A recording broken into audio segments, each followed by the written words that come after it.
nagbatuhan ng kamatis.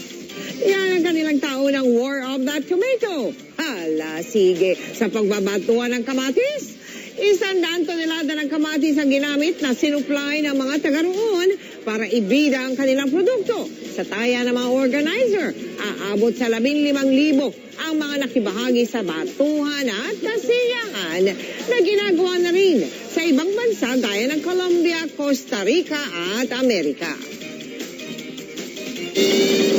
At sa ibang balita, nagsalita na po ang taxi driver kung saan posibleng na-hold up at pinatay ang byuda ng namayapang bokalista ng Tropical Depression na si Papa Dom. Kwento po ng driver, may nang-hold up sa kanya at tumangay ng kanyang taxi nung 1 linggo at nakatutok si Rafi Tim. Kita pa ang trauma sa mukha ng driver na si Mang Oscar na makausap namin sa Cavite. Siyang regular na nagmamaneho ng taxi ito na sentro ngayon ng investigasyon ng Makati City Police dahil sa pagpatay sa may bahay ng yumaong reggae artist na si Papa Dom Gamboa. Kwento ng 62 taong gulang na driver na tumanggi magpakita ng mukha. Madaling araw nitong nakaraang Lunes nang hold upin at pababayin siya sa Paranaque mula sa minamanehong taxi. Hinatak po yung handbrake at inagaw yung itinulak ako pababa at sabi pa po, hold up ito, bumaba kang bilisan mo, bumaba, pasabugin ko ulo mo. May nakita ko yung barel. Opo. Agad daw niyang inireport sa pulisya ang insidente. Miyerkules ng gabi, inabisuhan daw siya ng Pulis Pasay na na-recover na ang kanyang minamanehong taxi. Nang puntahan kasama ang operator, may nakita raw na bakas ng dugo sa upuan at seatbelt nito. Sa palagay niyo, pagkatapos makuha sa inyo yung taxi, ginamit yun sa pang-hold up, sa krimen? Yun na po siguro ang palagay ko dahil yun po ang sabi sa akin ng mga gawain daw yun na nangaagaw ng taxi at ginagamit. Dahil ibinalik na ng Pasay Police, inuwi na raw nila ang taxi. Pinalinisan at binura ang pangalan para mabago ang lettering. Baka sakali raw maalis ang kamalasan. Pero kagabi, binilikan daw sila ng Makati Police para imbestigahan kung may kaugnayan ito sa kaso ng asawa ni Papa Dom na madaling araw ng Miyerkules na paulat na nawawala at noong Biyernes na natagpo ang patay. Kahit nalinis na, may nakita pa rin naman daw ang mga investigador na pwedeng magamit sa blood analysis. Kanina umaga may complainants na ring lumutang sa presinto. Na-hold up daw sila habang sakay ng taxing ito sa pagitan ng Lunes at Miyerkules. Ilan sa kanila, tiningnan ng taxi.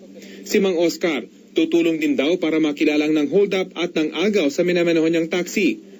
Pero nang malamang may posibilidad na isa sa mga biktima ng hold up ay pinatay pa, lalo raw siyang na-trauma. Mula na po nung mangyari yon, talagang halos lata na ang katawang mo hanggang ngayon. Ang Makati Police, hinihintay pa raw mula sa mga forensic investigators kung magtutugma ang dugo mula sa taxi sa biktimang si Teng Gamboa. Humingi na rin daw sila ng kopya ng mga CCTV footage sa mga lugar na posibleng dinaanan ng taxi, partikular sa lugar kung saan ito inabandona. Hanggang ngayon naman ay wala pang motibong inihahayag ang pulisya tungkol sa pagpatay kay Gamboa. Rafi Tima, nakatutok, 24 oras. Umiyahin na po sa Amerika si Pangulong Aquino para sa special na ASEAN-US Summit. Nakatagtang talakayin sa pulong na yan ang isyu kaugnay sa agawan ng teritoryo sa West Philippine Sea.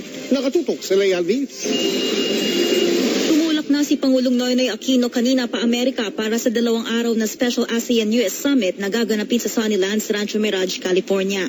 Kasama ang iba pang bansang kasapi sa ASEAN. Malaki nga po ang ambag ng Estados Unidos sa pagpapanatili ng kaayusan, stabilidad at kapayapaan sa ating rehiyon. Partikular na sa harap ng usapin ng South China Sea at West Philippine Sea. Kasama ng mga kapatid nating bansa sa ASEAN. Kaisa natin ang US sa pagtutulak sa rule of law sa ating mga karagatan. Ang summit na inisyatibo mismo ni President Obama ang unang pagkakataon na i-host ng Amerika ang lahat ng mga leader ng ASEAN member countries.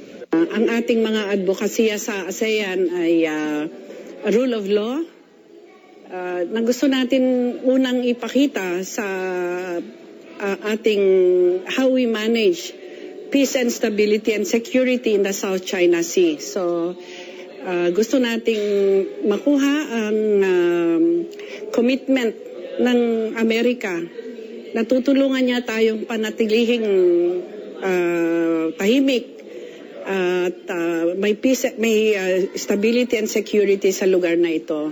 Sa pagtatapos ng summit, maglalabas ng outcome document ang mga bansa na maglalaman ng Declaration of Principles ng ASEAN at Amerika.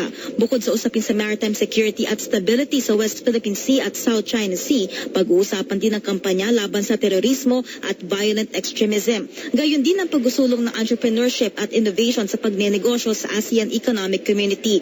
Pagkatapos ng summit, makikipagpulong si Pangulong Aquino sa 3 malalaking kumpanya sa Los Angeles, kabilang ang Walt Disney International. Gagawaran din ng honorary degree ang Pangulo sa Loyola Marymount University. Haharap din ang Pangulo sa Filipino community bago bumalik sa Pilipinas. Mula rito sa California, Lay Alves, nakatutok 24 oras. Up next, That's My Amboy Love Team dina Andre Faraz at Barbie Forteza dadalhin ang kilig hanggang Amerika. Non-stop ang pagtutok dito sa 24 oras. Fiesta, and for more